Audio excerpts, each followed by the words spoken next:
Welcome to One Man's Tracks, the secondhand music channel. It's time to dive into Mr. Beck Hansen, one of the 90s and 2000s most unpredictable art pop experimentalists. He's a maestro of fusion. He has and hopefully will continue to combine wide arrays of genres and sounds into these slick, idiosyncratic, captivating songs.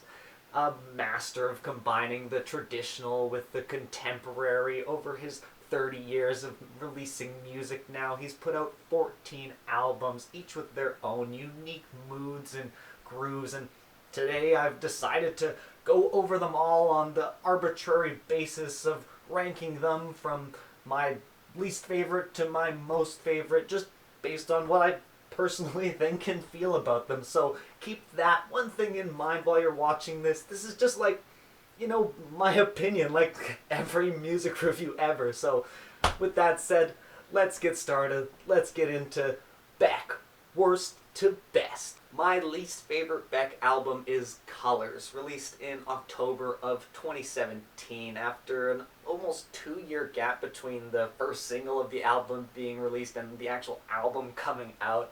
Colors is far and away Beck's most uninspired and unoriginal release. This is a sanitary batch of stadium songs that already sounds dated only 5 years after its release.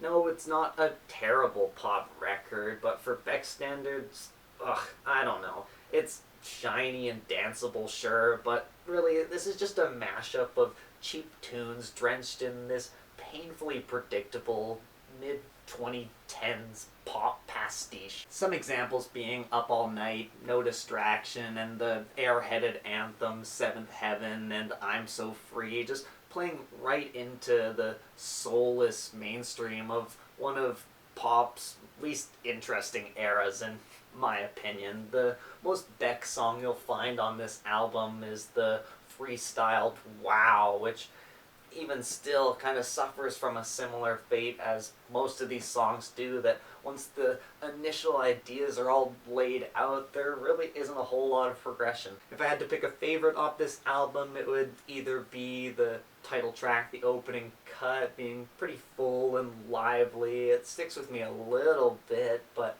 it's that or Dreams, I guess.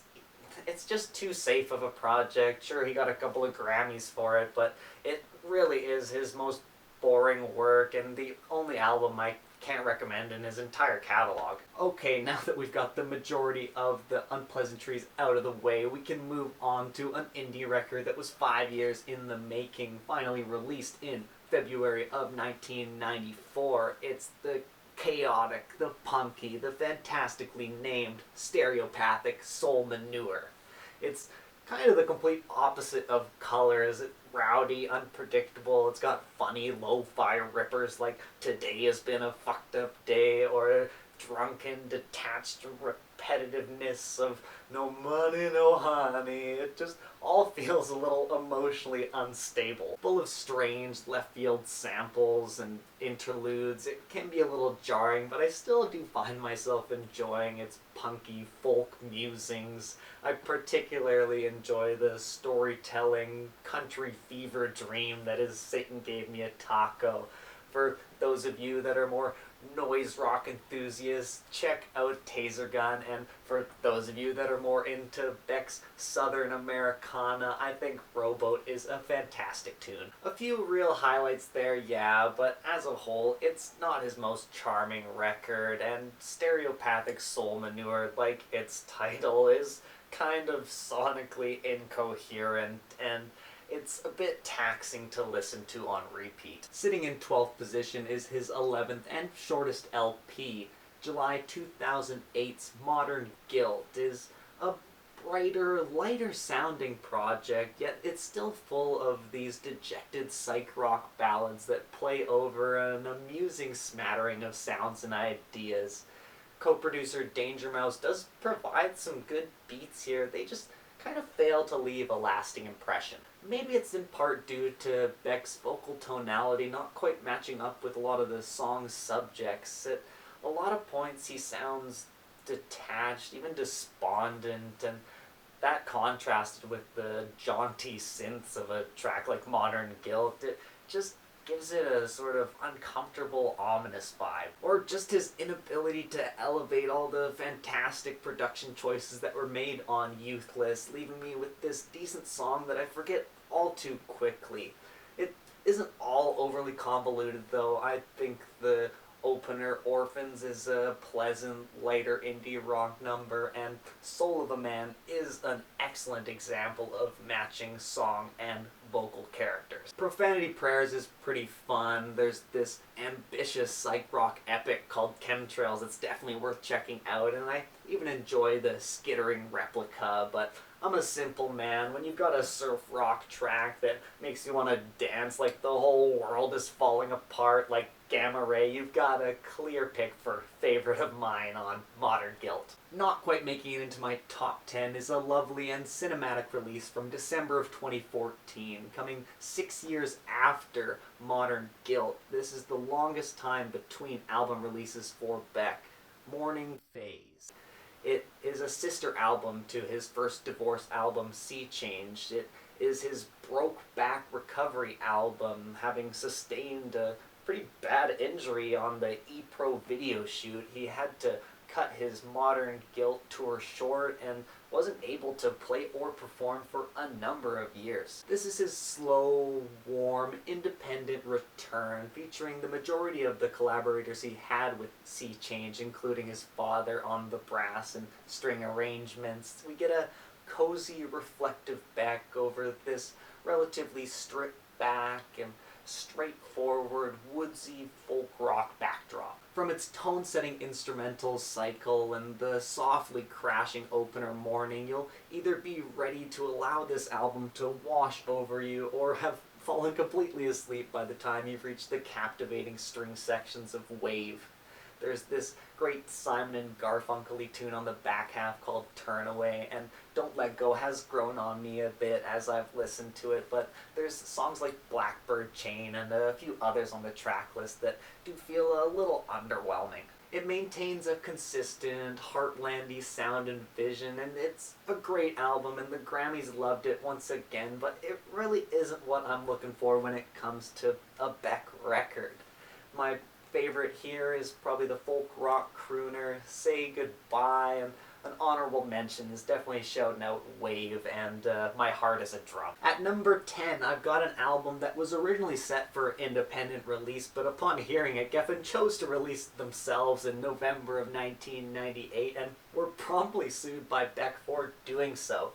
Regardless, Beck's sixth album came out, and it's Mutations, a collection of songs that he'd been working on and even playing live for a while, so he hopped in the studio. It only took him 2 weeks to put down this set of whimsical yet cynical and moody meditations. Throwback 60s and bluesy vibes, you've got loungy, psychedelic country waltzes, and of course lively folk fusion. Beck settles into these songs and marinates in some heavier subject matter, doing so with the reassuring ease. It produces a fun, lower-key alternative blend that's really easy to vibe with, but just fails to stand out in the grand scheme of all things Beck. My favorite track on here is probably the nod to Brazilian Tropicalia music, and I also quite enjoy that carousel-like sentiment of the song Nobody's Fault But My Own. It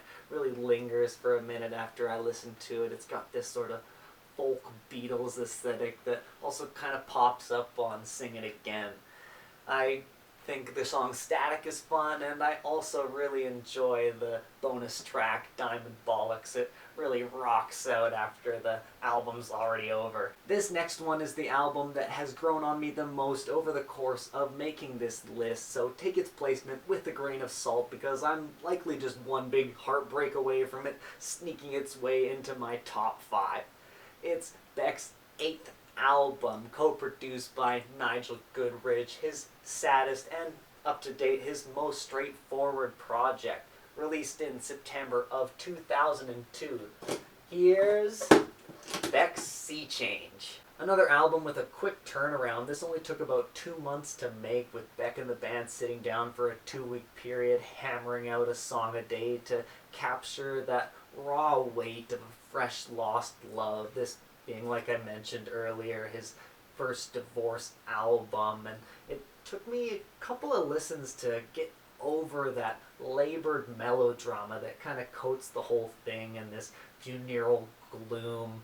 You got songs like Lonesome Tears and Lost Cause that, if I'm not in the right mood for, can be pretty tiresome. Songs like Round the Bend come in, are a little lusher, but still ultimately an unimpactful number. You get the slow, soaring swells of Sunday Sun that do bring it up and make it hit a little more consistently. Guess I'm Doing Fine's a great number, and they help me to overlook occasionally the lack of Beck's usual lyrical depth. His clever rhyme schemes and melodies don't really show up as much on this as they do his other projects. On the note of lyrical interest, that might be the reason Paper Tiger is my favorite, as it is a little more convoluted, a little more interesting, something to dig into rather than these pretty cut and dry, straightforward, a little in-your-face numbers. It's emotional, stripped back, and some of the recording is great, but at the same time some of it feels just too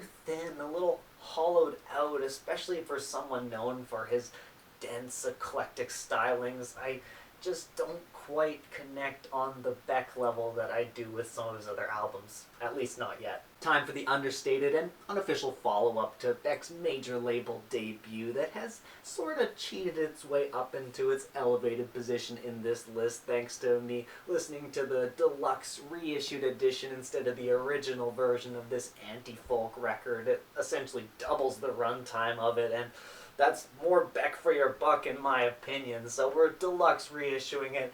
It gets number 8th position, Beck's 4th album, and the 3rd album he released just in 1994 alone. This is One Foot in the Grave. It's Beck at his rootsiest, his chillest, and it's the most focused of his 90s releases, with the project exuding a consistently playful, poetic ambiance throughout its track list. Largely made up of fun, stripped-down anti-folk songs that are paired with Beck's captivating, twisted narratives. There are a couple of reckless standouts like the fuzzy, up-tempo, burnt orange peel, or maybe the wonkiness of Ziploc Bag. It's got a bit of an in-your-face quality that I could see being off-putting to some, but as a whole, the recording just feels so free and wonderfully raw. There's so many fantastic little numbers on this thing, from the cleanest grunge folk fusion Asshole to the indie folk dream called Mattress, the clever charismatic prose of Cyanide Breath Mint, the cute country ballad Painted Eyelids, and the gentle reassurance of It's All in Your Mind.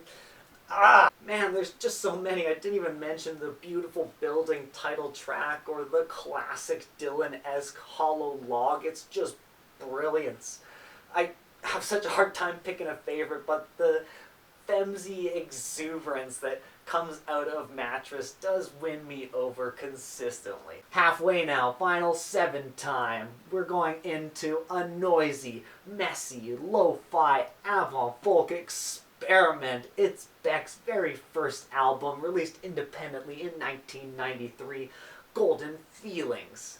And I know it's an odd placement to put this album. It's loud, it's harsh, it's jangly, it's warbled, it's all over the place, but I just can't get enough of its off-the-wall, tongue-in-cheek character. In a lot of ways it reminds me of a Mr. Bungle project with its wacky vocals, its chaotic unorthodoxy, its zany skits. I love it.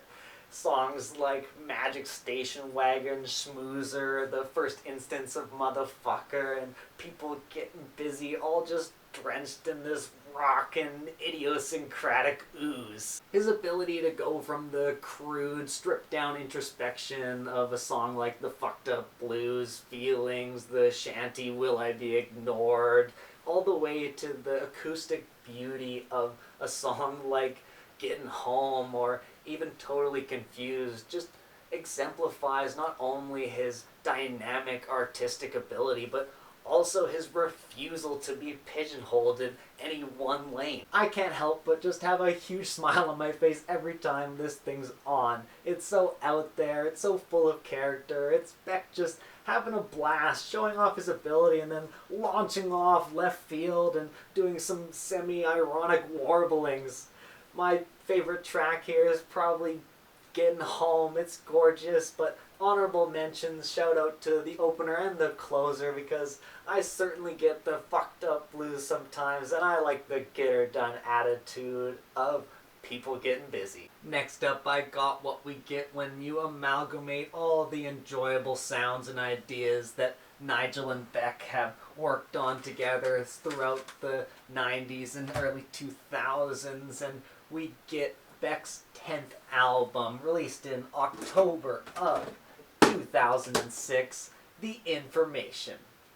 It takes what they learned from those previous works. Beck wanted to make a hip-hop styled album, revisit those roots, and they take those funky tinges from those early days, combine it with these flavors, and you end up with these tracks that get you up on your feet right out of the gates, like Elevator Music, Cell Phone's Dead, Nausea. You're just up and rolling with these catchy, groovy earworms. For over an hour of music, I think the sequencing is pretty well done. They cover quite a bit of ground here, and so you have to be prepared to be able to shift gears at a certain point, but they keep it going for at least the first 12 songs with a couple of introspective ballads woven into the mix. I Think I'm in Love, New Round, and you get to this sort of retro, futuristic, choppy number called 1000 BPM, and it's got that hip-hop flavor. It's still got the energy, but it's the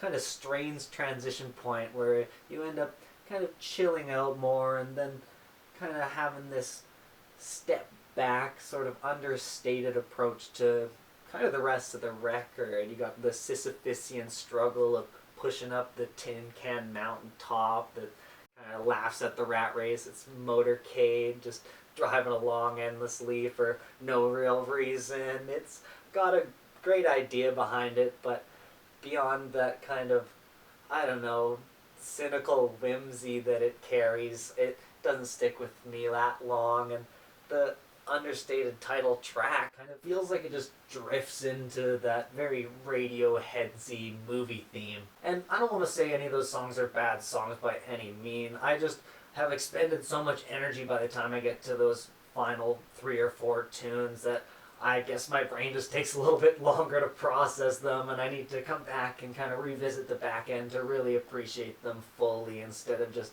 going for the full ride every time, because it's quite a bit going on. I skipped right past all my favorite songs just trying to explain that little bit to you. You got the Gorillaz-y We Dance Alone and just the terrific trip-hoppy Dark Star. They're both just top Beck tracks. Something I've consistently run into with pretty much all the albums I've talked about up to this point is a lot of Beck's songwriting has this difficulty when it comes to connecting that obscure imagery to a real memorable phrasing beyond those really spicy hooks that he consistently comes up with. The entirety of his songs are really difficult to sing along with, and rarely do I get more than a little piece stuck in my head. As great as pretty much all of the songs on The Information are, I have difficulty recalling a lot of them, even now after going through his albums very thoroughly. And regardless of all that, The Information, while maybe being a little bit bloated, is such a playfully produced, sample-heavy reimagining of Beck's kind of signature pop sound that I think the mood outshines those little bit of catchiness that I'm kind of searching for when it comes to the more holistic album listening experience, or just kind of artist enjoying connection thing where you can kind of get in there and just bam bam bam sing along with them the whole time. He's got albums like that, and I will be getting to them because that's kind of my style, but up until this point that's really kind of the one major sticking point I've run into. But this album gets kind of bonus points. I'll definitely have bonus points. It's got custom album artwork because it comes with a delicious little sticker pack. I think there's 4 different kinds, so you could design your own album art. I bought mine secondhand, so this was what somebody else came up with, and I just love it. I've got all these phenomenal Beck stickers now, and it's hard to pick something to do with them, but I really want to use one. Aha! A sneaky little Beck sticker up there now. I'll probably use more of these just because they're so fun. And honestly, if I see another copy of this out in the wild, I'm going to check for the sticker pack. And if it's got it, it's probably worth picking up. Look, I even put them there. And wouldn't you know, it just seems to be the way it goes with this channel. I put it out there, I want something, and the thrift shops provide. I went out just a couple days after shooting this list, and I found a copy of the information with the full sticker pack, totally unused. Boom! Boom! Yeah! It's also probably the reason why this CD case is all busted up, because this sticker pack takes up a lot of space, and people pulling on the case to open it up and get to the back cover. It just kind of did a number on it, because it also has that extra bonus music video DVD slapped in there, so it just all just stuffed in this tight little package. Bonus points though, either way. Keep it up, Beck. Number 6, the information. Let's move on. I know I shouldn't feel this way, but unfortunately I am a little nervous about this next placement. I am not part of any groups or forums yet, intentionally, to kind of preserve my own personal biases and not have other opinions affect this list, but as much as I disliked his 2017 album, I gotta say Beck's November 2019 glossy, catchy, pandemic prediction production entitled Hyperspace is my number 5 Beck album. At least for this point in my life. I don't know what you guys think, but I am pleasantly surprised. The somewhat minimalistic Pharrell production, the, I don't know, cleanness of it all isn't putting me off that much, because at the core I think these tunes are really, really good, and they hook me in, and I'm along for the ride, man. This is a super clean, meditative, modern exercise in moving through anxious apathy and finding a purposeful grounding in the pursuit of meaning from meaninglessness. It's pretty deep. Maybe I'm over analyzing it, but the clarity and the lyricism is there for most of this record. This feeling is best exemplified, I think, in a couple of places. You've got the opener, Uneventful Days, moving into Saw Lightning. You get built up from that, and then the 3 closing tracks kind of fulfill a similar feeling, a similar purpose. You go from Dark Places to Star, and then Uneventful Days, which was actually the very first song written for this project, and feels just like something someone would have written about pandemic life. Those tracks are great, but there are a couple in the middle that I do find over-polished, repetitive, and underwritten a little bit, like the likes of the fruitier Die Waiting, or that floaty song Stratosphere. The song C3 does kind of tread along similar territory, but thanks to this great atmospheric setup that it shares kind of with my favorite song on the album, Chemical, it wins it over for me there too. Perhaps its timely nature is what makes this album rank so highly here. Maybe I'm just trying to hold out hope that the next album is going to be something I'll enjoy just as much or more, or maybe I've just lost it and don't know anything. Either way, I do tend to find with Beck albums that they really grow on me the more I listen to them, and at this point in time, I don't know if there's much more I can get out of Hyperspace. Jumping back now over 25 years to where it all took off for Beck, his 3rd album and his first through a major label. March of 1994 saw the release of Beck's Mellow Gold. It's named after a strain of weed, and it's the public's introduction to his unique slack hop, anti-folk stylings, and this album sold over 1 million copies off the back of that timeless hit single, Loser. It's the Beck song. If people don't know Beck, they still know Loser. This lo-fi, home recorded on a 4-track, wonky, anthemic banger kicks this project off at a sort of irreplicable high, and what follows is the charming, textured mix of fantastical folk that is at times noisy and abrasive, like in the case of Soul Suckin' Jerk and Truck Driving Neighbors, but at other times sedated and psychedelic, like the closer Black Hole. Regardless of how high it starts off, all of these fusions are pulled off with the laid-back ease, paired with Beck's aloof delivery and his peculiar lyrical imagination.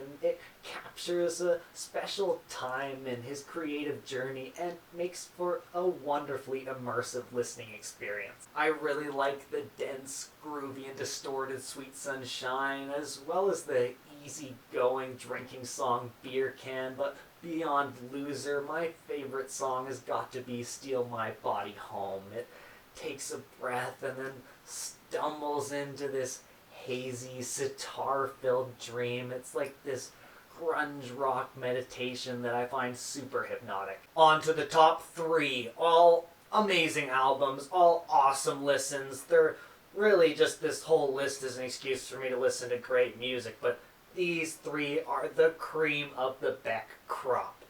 They're all actually, at least partially, co-produced by the Dust Brothers, so I've found out where my Beck production biases lie during the making of this list, and really, they were all gonna be possibly number 1 when I started, or some point during the process of this, so it's a real tight race, so keep that in mind when I do make my criticisms about these albums. It's just trying to distinguish what makes the best album for me, so I really enjoyed these records front to back. They're classic in the Beck catalog. Highly, highly recommend, but only one can be number 1, and today it's not going to be Beck's 5th album, the official major label follow-up to that Mellow Gold smash debut, released in June of 1996.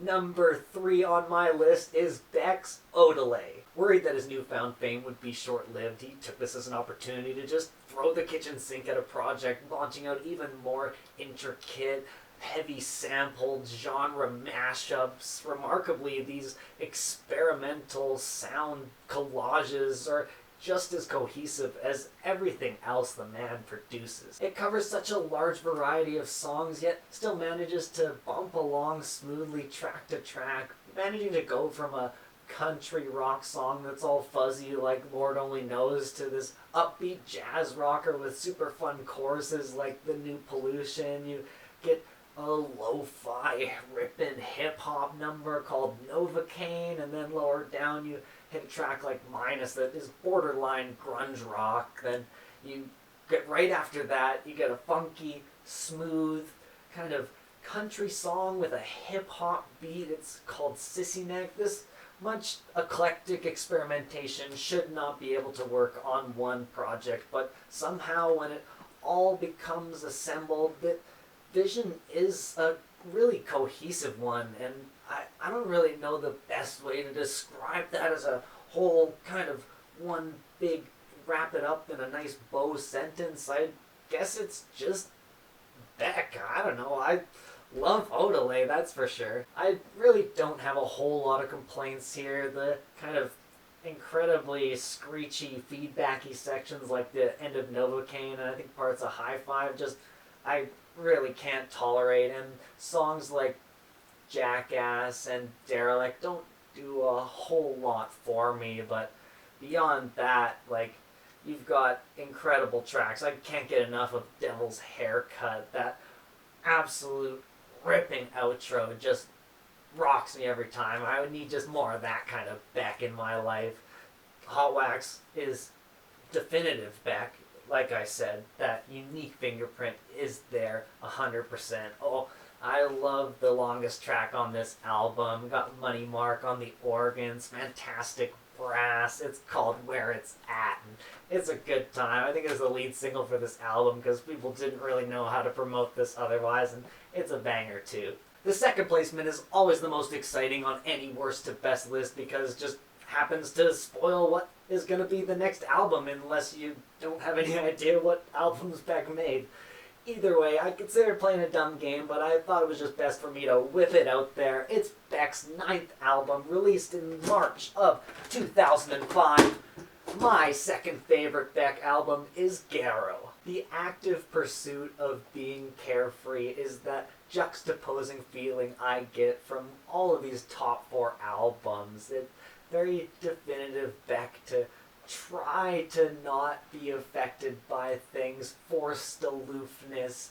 It does come off really well. It's this weird passive acceptance, but it's a fight at the same time. There's a real struggle that goes into creating these very interesting fusions, but it all comes together here in a very clean way, and if I were to introduce anybody to Beck, this would be my go-to album. All these tracks are so memorable with their own flavored grooves. It really comes together so well and shows such a nice colorful array of Beck's music, from the wonky loops and incoherent Spanglish ramblings of the Vegetable Man on the Garrow to the Weezer-esque funky tropical vibes of Earthquake Weather. You got Money Mark on there as well on that track, and you've also got this wonderfully textured Latin groove on the song Missing.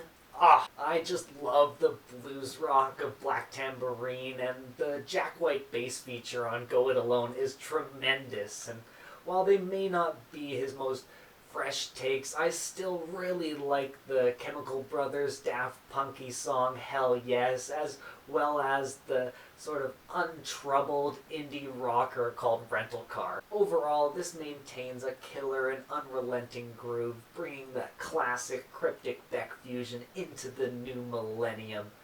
It may be a little elusive in terms of lyrical meaning, but the moods of these songs translate immediately, and I am engaged from the front to the back, baby. Wow! There may be a couple of slightly underwhelming songs here, but my biggest qualm when it comes to Garrow is just how safe and clean it's played. You do miss out on some of the rawer, messier, and really more off-the-wall Beck here, but I guess that is probably what you get when you try to distill a decade of musical creativity into 50 minutes of music. In the battle to be my favorite song on this album, it's a tight race between the incredibly rockin' Beastie Boys sampled opener E-Pro and the phenomenal funk folk of the song Scarecrow.